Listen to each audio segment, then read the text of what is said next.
मैं जब भी नहाने जाती कोई मुझे चुप कर देखता था। घर में मेरा बेटा और मैं अकेले रहते थे, लेकिन अपने बेटे पर शक नहीं कर सकती थी।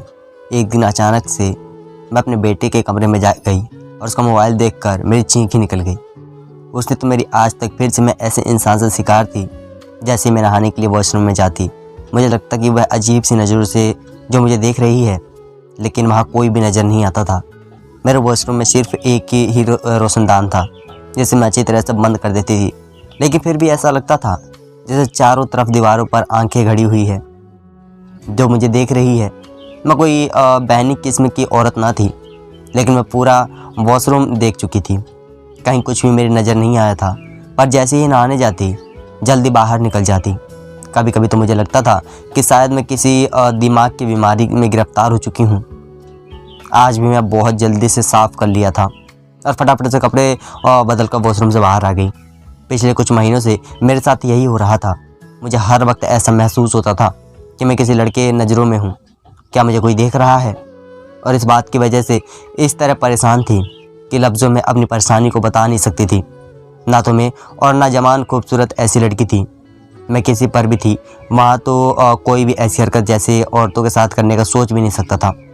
और मेरे घर पर हमसे दो ही घर पर मेरे दो ही सक्सेस थे, एक और बेटा, और मेरे पति की देहांत के 12 साल का बीत चुके थे और पति की किराए की दुकान थी और इसी किराए में हम गुजारा किया करते थे।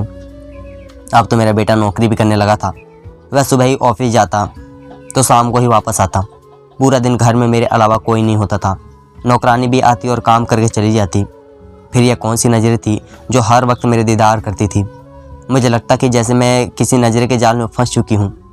कोई पल मुझे देखा है और जब भी नज़र वॉशरूम में मुझ पर उड़ती है तो मुझे एक अजीब सी उलझन होती है। मैं अपनी तकलीफ़ को बयान नहीं कर पा रही थी कि मैं तकलीफ़ से गुजर रही हूँ, क्योंकि मेरे सामने कोई न था और यह एक ऐसी दात थी कि अपने बेटे से भी शादी न कर सकती थी। मेरे बारे में क्या सोचता और बात को कैसे लाता? शाम को जब मेरा बेटा कारण ऑफिस से वापस आया तो मैं खाना गर्म करके उसके सामने रख दिया। मैंने नहीं ना मैं सर हिलाया दिया। मैं इसे क्या बताती जो बात का मुझे खुद से ठीक से पता ना था। मेरे बेटे घर भैया मुझे उखाड़ ही रखा था। मैं इसे हमेशा बात करते हुए ही शक्ति चाहती थी। एक बार मैं रात को कारण को दूध देने का इलाज अपने कमरे में गई और उसे लैपटॉप में किस कदर बिजी था मेरे आने का उसे पता तक नहीं चला था। मैं उसके पास आई और साइड टेबल पर दूध का गिलास रख दिया। इससे पहले कि मैं वापस पलटी, उसके लैपटॉप पर जो मंदिर दिखा मेरे तो रंगत ही उड़ गई कि फ़ौरन हट कर कारण लैपटॉप बंद करने लगा। मुझे देखकर बोलने लगा, यह क्या तरीका है किसी कमरे में आने का? अपने दरवाजे को बजाए क्यों नहीं बजा कराना चाहिए था? लेकिन वह मेरा बेटा था। यह सब कुछ बाहर निकल कर अपने कमरे में आ गई। अपने बेड पर बैठकर अपने दोनों हाथों से अपने सर पकड़ लिया। मेरे दिमाग में उसने मेरे रूह को हिलाकर रख दिया था। मुझे इस समय यह सोचना चाहिए था, वह मेरा बेटा है, ऐसा कैसे कर सकता है? मेरा दिमाग कैसे मेरे दिमाग में घूम रहा था, इसे सोच मुझे पाप लग रहा था। मैंने खुद को झटका और समझाया, इस उम्र में ऐसी गलत चीज़ देख लेते हैं जिसकी इसका मतलब ना हो। मैं सोच रही थी, बड़ी मुश्किल से मेरे खुद को नॉर्मल किया था। एक दिन मैं शहर में धुले हुए कपड़े फैला रही थी कि जब सामने घर की छत पर मुझे लगा कि किसी कैमरे की फ्लैश मुझ पर पड़ी है। मैंने हैरानी से पलटकर देखा, किसी की परछाई से नज़र आई। मैंने वहाँ कोई खड़ा हुआ मुझे लगा था, मगर जैसे ही मेरी नज़र पड़ी ऐसा लगा कोई वहाँ से एकदम पीछे हटा हो। मैंने गौर से देखने की कोशिश की, लेकिन सामने की छत मुझे इस वक्त खाली नज़र आ रही थी। लेकिन मुझे पूरा यकीन था कि कुछ देर पहले कोई वहाँ खड़ा मुझे ही देख रहा था। किसी ने शायद अपने मोबाइल से मेरी तस्वीर ली थी। मेरा दिल बुरी तरह से धड़कने लगा था। इस मोहल्ले में आए हुए हमें अभी कुछ ही महीने हुए थे और जब मैं इस घर में आई हुई थी मैं परेशान होकर रह गई थी। मुझे हर वक्त यह महसूस होता था कि मैं किसी के नज़रों में हूँ और कोई मुझ पर ध्यान दे रहा है। आसपास के मोहल्ले में मैं अभी तक किसी से नहीं मिल पाई थी। कुछ मेरा नेचर भी अलग रहने का था और मेरा बेटा भी सख्ती से चार्ज का था। मोहल्ले में आते ही इसलिए मुझे कहा था कि अपने ज़्यादा मोहल्ले में बढ़ाने ज़रूरी नहीं है, बस अपने घर पर ही रहा करो। कारण मैं सौतेला बेटा था। बहुत कम उम्र में ही माँ बाप ने भी शादी कारण के पापा से कर दी थी। क्योंकि मैं एक गरीब लड़की थी। 22 साल के बेटे बड़े थे। मेरी शादी को 8 साल ही गुजरे थे कि पति भी चल बसा। मैं 70 साल की थी, मेरी शादी हुई थी और 25 साल की उम्र में विधवा हो गई थी। मैं देखने में अभी भी जवान लग रही थी। आपसे कहीं हम माँ बेटे जाते तो लोग हमें मेरे बेटे से कहते थे कि शायद इसकी बड़ी बहन है, और यह वजह थी कि कारण मुझे एक तरफ की चीड़ हो चुकी थी और मुझे घर से बाहर नहीं निकालने देता था। मुझे हल्के कलर में कपड़े पहना कर देता था। कहता था कि आप मेरे बाप की विधवा हैं, मुझे इसी रूम में अच्छी लगती हैं। मैं बिल्कुल सर बुलिया अपना कर लिया था। हर वक्त जब भी कारण घर पर आता तो घर को एक अजीब नज़रों से देखता, जैसे कि इसके पीछे मैं घर पर किसी को बुलाया हो। चारों तरफ शहर से नज़र दौड़ाकर कभी मेरे कमरे में चला जाता। पूरे घर को ऐसे देखता जैसे मैं कुछ ढूंढ रहा हो। मैं जब पूछती तो कहता कि कुछ नहीं, अपने काम से काम रखो। मैं नहीं जानती थी इसके साथ क्या मामला था, लेकिन इस वक्त वही मेरा सहारा था। बेटा भी था और मैं हमेशा उसे ही बेटा समझा था, इसलिए खामोशी से उसका रवैया बर्दाश्त करने पर मजबूर थी, क्योंकि कारण से अलावा मेरा कोई दूसरा सहारा न था। वह हाल में अपनी ही उलझन का शिकार थी और ऊपर से बैठा भी सखी मिजाज का था। अभी मैं यह मामला हल नहीं कर सकती थी और पाई थी कि एक नई मुसीबत आ गई थी कि बराबर वाली छत से कोई मुझे देखा था और मेरी तस्वीर भी ली थी। कहीं यही सब तो मुझे वॉशरूम में मेरे दिमाग में आने लगा। इस नई सोच ने मुझे फिर से हिला कर डाल दिया था। मैंने फिर से खुद को झूठी तसल्ली दी थी, क्योंकि मैं वॉशरूम का कोना कोना देख चुकी थी। कहीं ना तो कोई कैमरा लगा था और ना कोई ऐसा सुराग से कोई झांक सके, लेकिन यूँ किसी का छत पर मुझे देखना एक गलत ही हरकत थी। एक बार मैंने कमरे के दरवाजे पर दस्तक हुई। मैं इस वक्त किचन में खाना बना रही थी। मैं बिजी थी क्योंकि कारण के ऑफिस के आने का वक्त था। मुझे लगा शायद आ गया है, लेकिन मैं जैसे ही दरवाज़ा खोला तो एक 28 साल का नौजवान मेरे सामने खड़ा था। तकरीबन करण की उम्र का ही था। मुझे देखकर मुस्कुराने लगा। उसके हाथ में बिरयानी की प्लेट थी। बोलने लगा, आया हूँ, आप लोग शायद नए नए इस घर में शिफ्ट हुए हैं, इसलिए मैंने कहा कि पड़ोसियों की यहाँ बिरयानी दिया। मैंने उसके हाथ से प्लेट पकड़ी और वह अंदर आने के लिए कदम बढ़ाने लगा, लेकिन मैं इसके सामने खड़ी हो गई। मैंने कहा, बेटा तुम यही खड़े हो, मैं तुम्हें खाली प्लेट वापस ला कर देती हूँ। यह सुनकर वह हैरत में आ गया। कहने लगा कि मैं इतना भी छोटा नहीं हूँ कि आप मुझे बेटा कह दें। आप मुझसे बस कुछ ही साल बड़ी तो होंगी, इसलिए मुझे बेटा मस्त है। इसकी बात सुनकर तो मैं इसे हार में देखने लगी थी। मैंने कहा कि मेरा बेटा भी तुम्हारी उम्र का है। यह बात सुनकर उसने मेरी आंखें फैलाकर देखा था। मुझे लगा वह लड़का आपका बेटा है। मैंने तो समझा कि आपका छोटा भाई है। यह कहकर वह बड़े ही आराम से घर के अंदर दाखिल हो गया। मैं तो उसे देखते ही रह गई थी। कारण के आने का वक्त भी हो चुका था, इसलिए मेरा दिल डर के मारे लगा था। कारण बात खुले के जांच करता। कहने लगा, आपका नाम क्या है? मैंने कहा, तुम्हें क्या मतलब? तो मुझे आंटी को इस बात पर उसने अपनी दोनों भावें ऊपर की कहने लगा कि नहीं जी, अभी आप इतनी भी बुरी नहीं हैं कि मैं आपको आंटी कहूँ। अच्छी खासी खूबसूरत और जवान है। मैं तो आपका नाम से ही आपको पुकारूंगा। यकीन वह भी अपनी तरफ बहुत खूबसूरत होगा। इससे पहले कि मैं इसके इस तरह से ऐसे अंदाज पर गुस्सा करती, चलो नाम बताओ, एक कप चाय पिला दे, पड़ोसियों का भी कुछ हक होता है। यह कहकर वह शहर पर रखी कुर्सी पर आराम से बैठ गया। मैं किचन में आ गई। जल्दी से प्लेट खाली गैस पर चाय की रखती। मेरा दिल इस वक्त इस तरह घबरा रहा था कि इन्हीं कारण आ गया है। तू न जाने किस नज़र से मुझे देखेगा, क्या सोचेगा। तो खाली जगह को भी देखा है, जैसे कोई घर में छुपा बैठा हूँ। जल्दी से मैंने एक कप चाय बनाई और एक लड़के को मैंने कहा कि अपनी माँ से थैंक्स कहना और चाय पीकर बाहर जाते हुए दरवाज़ा बंद कर देना। मुझे ज़रा किचन में काम है, क्योंकि कारण किसी वक्त पहुँचने वाला है और मैं इस लड़के से ज़्यादा बातचीत करना नहीं चाहती थी। 10 मिनट बाद खाली कप इस लड़के ने किचन के दरवाजे से मुझे अंदर पकड़ा। चाय भी आपकी पूरी तरह ही मीठी थी। बहुत ज़्यादा शुक्रिया से, फिर उसने आपसे फुर्सत से मिलेगा और अपने घर वालों को भी लाऊंगा। यह कहकर वह घर के दरवाजे से बाहर चला गया और दरवाजे पे जाते हुए दरवाज़ा बंद कर गया। मैं इसकी बातें सुनकर चकरा कर रह गई थी। अभी मैं इस लड़के की बातों में बारे में सोच ही रही थी कि जब दरवाजे पर बड़ी ज़ोर की दस्तक हुई थी। मैं तो बुरी तरह से कँप गई थी। जल्दी से किचन से बाहर आई और मैं दरवाजे के पास पहुंची लगी। कौन है? कारण की बड़ी गुस्से वाली आवाज़ मुझे सुनाई दी थी। कहने लगा, दरवाज़ा खोलो। मुझसे कहने लगा, घर के बाहर कौन निकल रहा था। कारण के आगे इस वक्त ना जाने किस वजह से लाल थी, बहुत ही गुस्से में था। बेजुबान ना चाहते हुए भी मैंने कहा, कोई पड़ोसी लड़का था, बिरयानी लेकर आया था। वह मेरे करीब आकर खड़ा हो गया, मेरी आंखों में आंखें डालकर खाने लगा। मैंने पूछा कि दरवाजे खुला था। आपने क्या एक बात आपको समझ नहीं आती? यहाँ कोई भी आए आप दरवाज़ा नहीं खोलेंगे कि इससे बात नहीं करेंगे? कोई ज़रूरी नहीं है पड़ोसी से मेल जोल बनाने की। अगर आप अपनी हरकतों से बात नहीं आती तो मैं ताला लगा कर जाऊँगा। कल से यह कहते ही वह सीधा अपने कमरे में गुस्से से चला गया। उसने अपने कमरे का दरवाज़ा बड़ी ज़ोर से बंद किया था। मुझे लगता था कि जैसे मैं कारण की मार रहा हूँ। उसकी खरीदी हुई गुलाब मुझे सांस की मेरी मर्ज़ी से लेने नहीं देता था।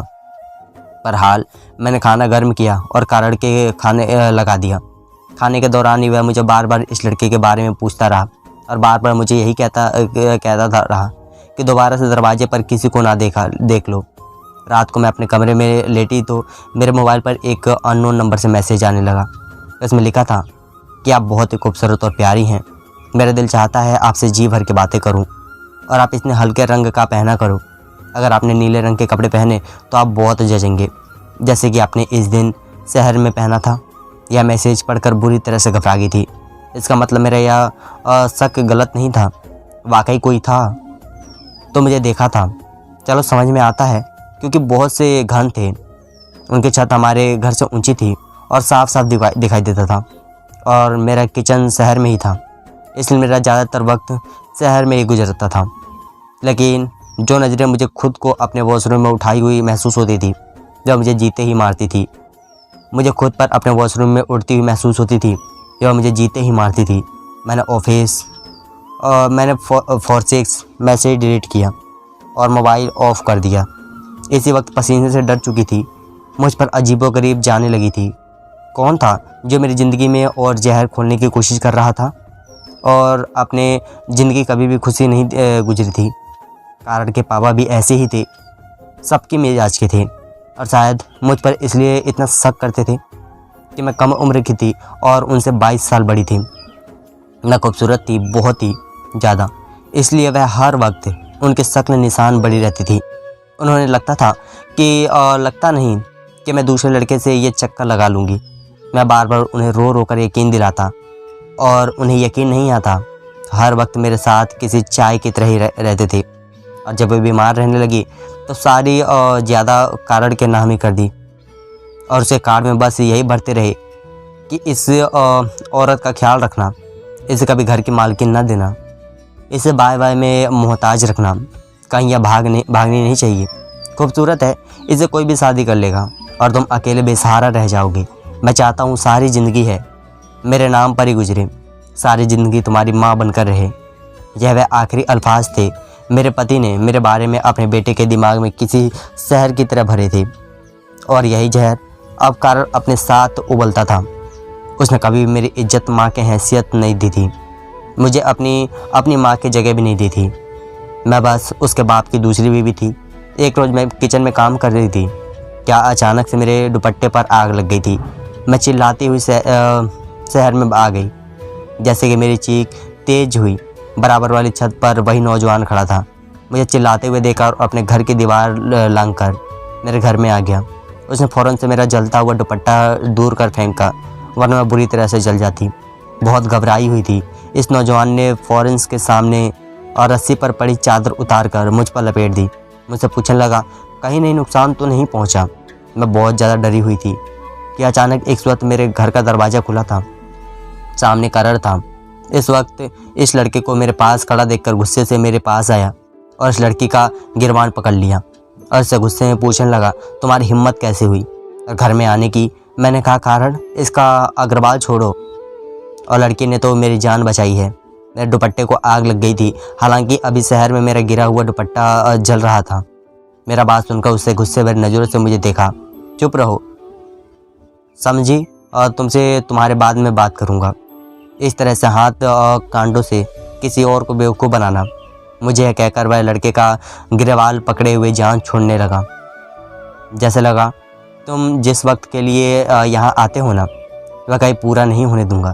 मैंने कहा कारण तुम गलत समझ रहे हो, मैं माँ हूँ तुम्हारी क्यों, मुझे इन बातों से जल्दी कह रहे हो। पर रोने लगी। इंसानियत के नाते यहाँ पर आया था, उनका दुपट्टा जल रहा था, उनको आग लग सकती थी। मेरा और कौन सा मकसद हो सकता है। अपनी घटिया सोच अपनी हद तक की रखो, यही सही होगा। कारण इस लड़के से कहने लगा था कि क्यों, क्या है तुम्हारी माँ लगती है, क्यों आए थे यहाँ इन्हें बचाने। दुपट्टा जल रहा था तो जलने देते, क्या तकलीफ़ थी। यह सुनकर मैं कारण की तरफ देख रही थी, यानी कि इससे कोई फ़र्क नहीं पड़ता था कि मैं जीऊँ या मरूँ। और लड़का कहने लगा यह मेरी कुछ भी है या नहीं है मैं नहीं जानता, लेकिन अगर इन्हें कुछ भी नुकसान पहुँचेगा तो मैं मुझे दिखेगा तो मैं ज़रूर उनसे बचाने जाऊँगा। जो होता है कर लो, यह कहना था कि कारण उसके मुंह पर थप्पड़ मार दिया। उस लड़के ने भी अपना हाथ नहीं रोका था। दोनों में गुस्से से लाल हो चुके थे। यह देखकर उन्हें परेशान होकर रह गई थी। बड़ी मुश्किल से मैंने दोनों को पीछे हटाया, इस लड़के के आगे हाथ जोड़कर कि तुम जाओ यहाँ से। वह लड़का कारण को बोलता हुआ दरवाजे से जाने की वजह इस दीवार पर लग गए। वो वापस आ गया।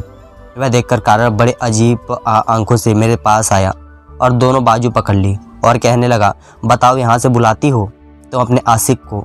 और फिर वह कहने लगा कि जो तुम चाहती हो मैं होने नहीं दूंगा, मैं तुम्हारा गला दबा कर दूंगा और शहर में तुम्हें मार कर दफना दूंगा। लेकिन यह मत समझना कि तुम्हें छोड़ दूंगा। वह तो जैसे सारे तमीज़ ही भूल गया था। इसके बाद कारण घर से बाहर ताला लगाकर जाने लगा। उसके बराबर घर की दीवार पर करंट की वायर लगा दी थी ताकि कोई भी घर पर ना आ सके। रात को मेरे मोबाइल पर एक ऐसा मैसेज आया कि मेरे होश उड़ा गए। इस मैसेज पर लिखा था कि वॉशरूम में आओ और मैं तुम्हें देखना चाहता हूँ। यह सुनकर मेरे होश उड़ गए थे। अब तक मैं यही समझ रही थी कि शायद यह मेरा वहम है कि मैं वॉशरूम में मुझे देखता है, लेकिन यह सब मेरा वहम नहीं था। कौन था यह सब, मेरा दिल बैठने लगा था। मैंने मोबाइल ऑफ करके रख दिया, लेकिन फिर भी मुझे पूरी रात नींद नहीं आई। मैं जागती रही। सुबह जब मेरी नौकरानी आई तो मैं बुखार में पड़ी थी। मैंने उसकी मिन्नतें की कि वह रात को मेरे पास रुक जाए, मैं बीमार हूँ, कोई ख्याल रखने वाला नहीं है। वह मेरी बात सुनकर मान गई। रात हुई, कारण के आने का वक्त हुआ तो मैं नौकरानी को अपने कमरे में छुपा लिया। मैं नहीं जानती थी कि करण को इस बात का पता लगे कि घर पर मेरे अलावा कोई और भी है। मैंने खाना दिया और अपने कमरे में चली जाती। कमरे की लाइट बंद कर दी और ख़ुद कमरे में छुप गई, क्योंकि जो कोई भी था वह मेरे कमरे में आकर मुझे जगाता था। मैंने अपनी नौकरानी को चादर और दिया और उसे वॉशरूम जाने के लिए कहा। वॉशरूम चली गई। मैं अपने कमरे में पर्दों के पीछे छुप गई। कुछ देर बाद यही हुआ था। मेरे कमरे का दरवाज़ा बड़ी आहिस्ता से खुला था। एक साथ खुद पर कोई साल और मेरे कमरे में दाखिल हुआ और पहले वॉशरूम के दरवाजे की छोटे से हॉल से वॉशरूम के अंदर झांकने लगा। मैं फ़ौरन पर्दे से बाहर निकली और पीछे से इस शख्स को दबोच लिया और शोर मचा दिया। यह शख्स मुझे अंधेरे में नज़र तो नहीं आ रहा था, मगर वह मुझे अपने आप को छुड़वा रहा था। चोर की आवाज़ से कारण मेरे कमरे में आ गया। जैसे ही लाइट खोली, नौकरानी के वॉशरूम से बाहर निकल गई। सामने खड़ी शख्स को देखकर मेरा होश उड़ गए। यह मेरा पहला पति था, जिससे मेरी बचपन से ही शादी हुई थी, लेकिन वह मेरी शादी के बाद मुझे छोड़कर चला गया था। फिर मालूम हुआ कि उसने किसी और से शादी कर ली है, मुझे भी तलाक दे रही है। तो बताने लगा कि इसे एक दूसरी लड़की पसंद थी, इसलिए इससे शादी कर ली थी, मुझे भी तलाक दे दी थी। लेकिन शादी के चंद साल बाद ही वह लड़की की मृत्यु हो गई और इस शख्स में दूसरी शादी नहीं की। अपने बेटे को भी अकेला ही पाला है, लेकिन इससे मुझे अपने घर के बराबर वाले घर में देखा था। तो इसके बारे में मुझे मालूम हुआ तो इसे अफसोस होने लगा। वह मुझे अपनाना चाहता था और इस मामले में कई बार कारण से भी बात कर चुका था, लेकिन कारण नहीं माना, इसलिए उसने अपने बेटी के सामने घर बेचना चाहा। लेकिन कारण की इसी भी लड़ाई हो गई। जब भी नहाने जाती, दरवाजे बंद होने की आवाज़ से कमरे में वॉशरूम तक की जाती थी और वह दीवार लगकर मेरे घर पर आ जाता था। पहले वह देखा कि कहीं मैं जल्दी बाहर तो नहीं आ जाऊंगी। फिर वह मेरे मोबाइल को खोलकर उसमें से मेरा नंबर लेने लगता कि मुझसे बात कर सके। यह सब सुनकर इस सच के कारण ही मिन्नतें की। वह मेरा साथ जो ना करे और मेरी शादी किससे करवा दे। पहले तो कारण नहीं माना, लेकिन बाद में उसने खुद मेरी शादी और सबसे करवा दी। धन्यवाद दोस्तों।